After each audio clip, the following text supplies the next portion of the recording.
So it looks like it's happening. We're about to find out everything involved in Twitter's interference with the 2020 presidential election. A fellow by the name of ALX tweeted out a few days back, quote, "Raise your hand if you think Elon Musk should make public all internal discussions about the decision to censor the New York Post story on Hunter Biden's laptop before the 2020 election in the interest of transparency." And Musk responded to the tweet with this: "This is necessary to restore public trust." Now, that's a theme that keeps coming back with Elon Musk. We reported last week on him uncovering some rather dark secrets inside Twitter, and he was ready to tell all. Quote, "The more I learn, the worse it gets. The world should know the truth of what has been happening at Twitter. Transparency will earn the trust of the people." You're seeing the same theme there. And again, it's very interesting because trust is precisely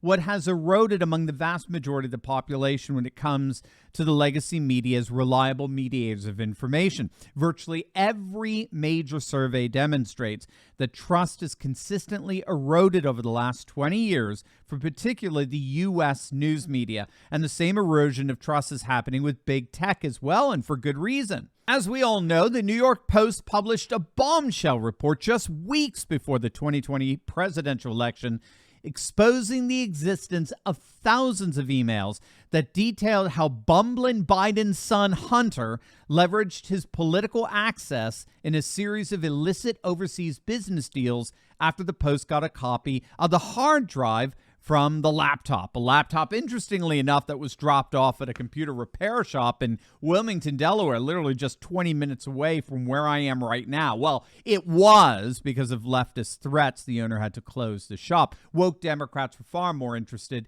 in silencing the truth and achieving political power than they were in anything else. Regardless, Twitter and Facebook both blocked the story, censoring it as election disinformation, and even to the point where the New York Post was locked out of their Twitter account.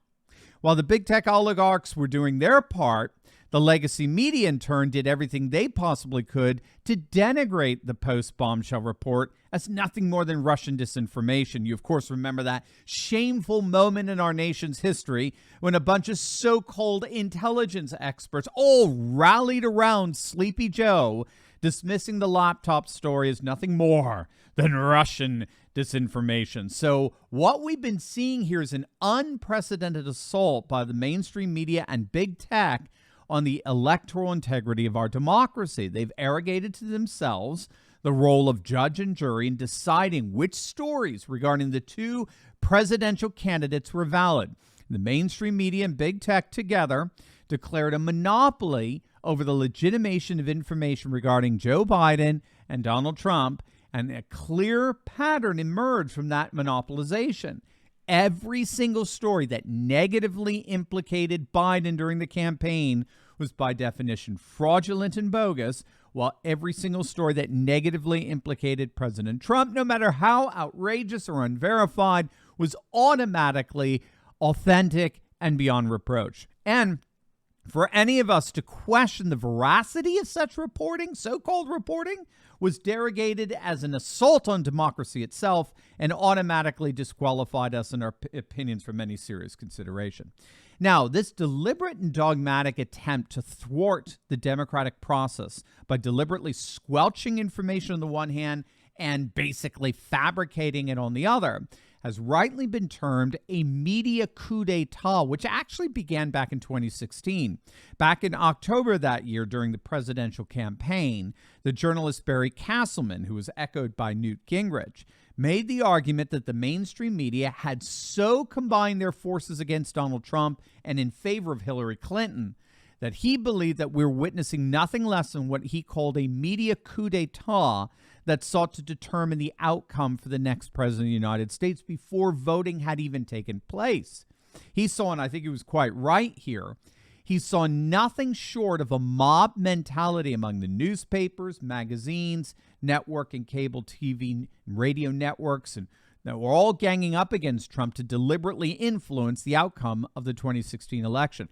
What made 2020 different was that social media, big tech, joined in on that coup. so that big media and big tech together aligned to interfere with the democratic process. And that alliance is precisely what Elon Musk is about to expose. But first, in the midst of all of this economic insanity, my good friend Taylor Welch has created a brand new training series designed to help you fortify the number one tool you have against any economic hardship, and that is your righteous mind. And it all comes straight out of the life experiences of one of the greatest leaders in all of world history, Sir Winston Churchill. In the Churchill Mindset series, Taylor masterfully walks you through Churchill's brilliant leadership choices, then distills them into frameworks that you can use to face your biggest challenges. Click on the link below or head on over to welchequities.com/Turley right now to secure your copy of The Amazing Mind of Winston Churchill at their lowest price ever. Again,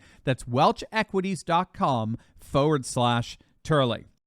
Elon Musk is now insisting that a full disclosure on Twitter's decision to censor the New York Post bombshell story on Hunter Biden's now infamous laptop is necessary in order to restore trust and credibility to the big tech platform. Now, prior to his $44 billion takeover, Musk had already weighed in on the Twitter censorship decision.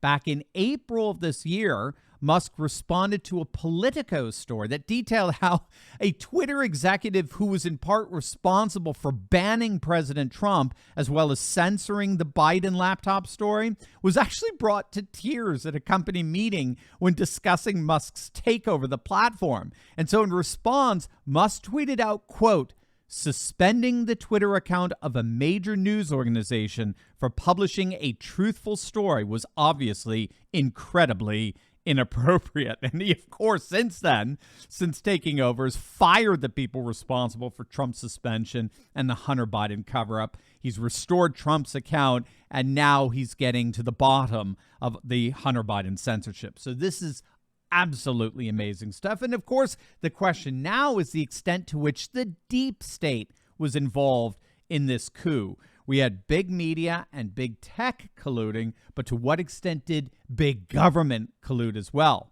We had, of course, the so-called intelligence experts all rallying around Sleepy Joe, dismissing the laptop story as nothing more than Russian disinformation. But we now know that this is precisely the kind of propaganda that an organization called, ironically enough, the Integrity Initiative was set up to do.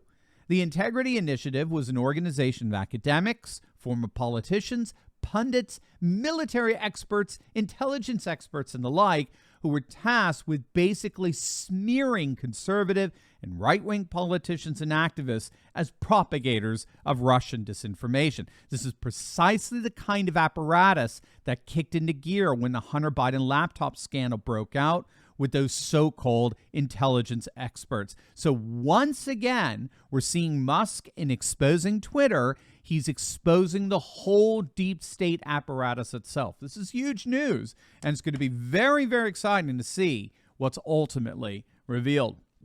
As always, make sure to smack that bell and subscribe button. You'll definitely want to check out my latest video on lockdown China exploding as mass protests flood throughout the nation. You're not going to want to miss it, so make sure to click on that link, and I'll see you over there. God bless.